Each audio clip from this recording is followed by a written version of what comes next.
Welcome to cook with Kavitha. இன்றைக்கி பச்சை பயிரில் அடை எப்படி பண்ணுறதுன்னு பார்க்கலாம். அதுக்கு 1 கப் போல் பச்சை பயிறு நான் எடுத்திருக்கேன். அதை மிக்ஸி ஜாரில் போட்டு கொரன்னு அரைச்சி எடுத்துக்கலாம்.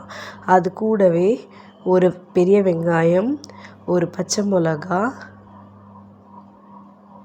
ஒரு 4-5 இலை போல் புதினா வாசனைக்காக சேர்த்துக்கலாம்.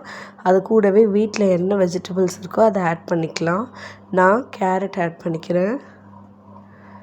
கேரட் கூடவே ஒரு 1/4 ஸ்பூன் போல் உப்பு சேர்த்துக்கலாம். உப்பு கூட நம்ம காரத்துக்கு ஏற்ற மாதிரி நான் ஒரு 1/4 ஸ்பூன் மிளகாத்தூள் ஆட் பண்ணிக்கிறேன்.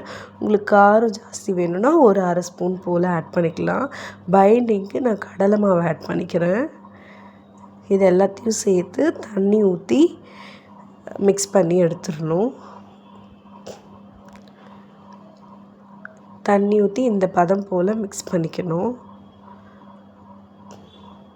ரொம்ப தோசை மாவு மாதிரி தளன்னு மிக்ஸ் பண்ணக்கூடாது. ஓரளவு அடைன்றதால கெட்டியாக மிக்ஸ் பண்ணிக்கணும். இப்போ ஒரு தோசை பேனை ஹீட் பண்ணி அந்த தோசை பேனில் இந்த மாதிரி குட்டி குட்டியாக வார்த்து எடுத்துக்கலாம்.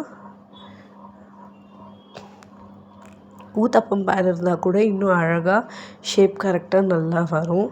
இப்போ இதை நம்ம மூடி போட்டு க்ளோஸ் பண்ணி குக் பண்ணிக்கலாம்.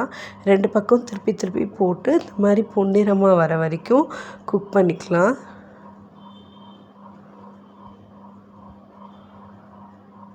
இப்போது பச்சை பயிறு அடை ரெடி.